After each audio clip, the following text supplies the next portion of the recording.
இங்கே இந்த குட்டி பையன் ஸ்கூலில் எதுவுமே கவனிக்கலன்னா அவங்க டீச்சரோ பிடிச்சி திட்டி விட்டுக்கிட்டு இருக்காங்க. கிரவுண்டில் கேட்சை விட்டானோ ஃப்ரெண்ட்ஸ் எல்லாம் சேர்ந்து உன்னை ஏன்டா டீமில் சேர்ந்தோன்னு சொல்லி கேட்டுக்கிட்டு இருக்காங்க. வீட்டுக்கு வந்து அவங்க அம்மாவோ வரதுக்கு இவ்வளோ லேட்டான்னு சொல்லி கேட்குறாங்க. அவங்க அண்ணன் வந்துட்டு உன்னால் தானே கிரவுண்டில் நாங்கள் தோற்று போனோம், ஏன்டா இப்படி தோத்தாங்கோலியாக இருக்குன்னு சொல்லி கேட்டுக்கிட்டு இருக்கான். அவங்க அப்பா ரிக்ஷா விட்டு தான் சம்பாதிக்கிறாரு. தினமும் குடிக்கிறதுனால அவங்க அம்மாவோ கஷ்டப்பட்டுக்கிட்டு இருக்காங்க. ஒரு நாள் கிளாஸில் இருக்கும்போது பக்கத்து கிளாஸில் இருக்க பையன் ஹாப்பி பர்த்டேன்னு சொல்லி சாக்லேட்லாம் வந்து கொடுத்துட்டு இருக்கான். அதை பார்த்த உடனே எனக்கு ரொம்ப எக்ஸைட் ஆகுது. வீட்டுக்கு ஓடி வந்து அவங்க அம்மா கிட்ட கேட்குறான் என் பிறந்தநாள் என்னைக்குன்னு. அவங்களுக்கோ இங்கிலீஷ் மாதம் தெரியல. அவங்க அண்ணன் கிட்ட போய் கேட்குறான். அவங்க அண்ணன் உனக்கு சொல்லணும்னா நீ அப்பாவோட ரிக்ஷாவை 3 வாரத்துக்கு க்ளீன் பண்ணணும் சரியான உடனே.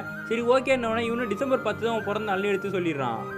ஒரு நாள் அவங்க அப்பா குடிச்சிட்டு வந்த உடனே இவங்கெல்லாம் சேர்ந்து தான் படுக்க வைக்கிறாங்க. அவங்க அம்மா தூங்க அம்மா அழுதுகிட்டு இருக்காங்க. இந்த பையன் பக்கத்தில் போயிட்டு அம்மா என் பிறந்த நாளுக்கு புது ட்ரெஸ்ஸும் சாக்லேட்டும் வாங்கி தருவீங்களான்னு கேட்டால் கண்டிப்பாக வாங்கி தரேன்டான்னு சொல்கிறாங்க. இவனும் தினமும் அவங்க அப்பா ரிக்ஷாவெல்லாம் க்ளீன் பண்ணிகிட்டு இருக்கான். ஸ்கூலுக்கு போயிட்டு வரான். அவங்க அம்மாவுக்குலாம் ஹெல்ப் பண்ணிகிட்டு இருக்கான்.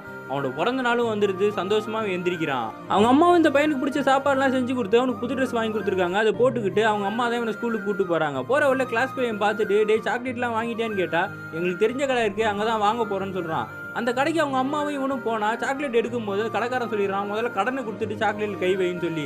இல்லை என் பையனுக்கு பிறந்த நாள் கொடுங்க நான் சீக்கிரமாக கடன் அடைச்சிடன்ற போது சீப்பான ஒரு சாக்லேட் எடுத்து கொடுத்து இதை எடுத்துகிட்டு போங்கன்னு சொல்லிடுறானுங்க. இவனும் அவங்க அம்மா ஃபீல் பண்ணுறதை பார்த்து ரொம்பவே கஷ்டப்படுறான். ஸ்கூலுக்கு போயிட்டு அவங்க மிஸ்ஸோட காலிலே விழுந்து எல்லா பசங்களுக்கும் சாக்லேட் கொடுத்துட்ருக்கான். இவன் சீப்பான சாக்லேட் கொடுத்துருக்கான்னு சொல்லி பசங்களாம் சிரிக்க ஆரம்பிச்சிடுறாங்க. இவனுக்கு சாக்லேட் இல்லைன்னு சொல்லி அவங்க டீச்சரும் வந்து ஒரு பெரிய சாக்லேட் எடுத்து கொடுக்குறாங்க. ஆனால் இவனுக்கு அதில் எதுவுமே சந்தோஷம் இல்லை. அவங்க அம்மா கஷ்டப்பட்டு தானே இதை கொடுத்துருக்காங்கன்னு சொல்லி அழுதுகிட்டே அங்கேருந்து ஓடி போயிடுறான்.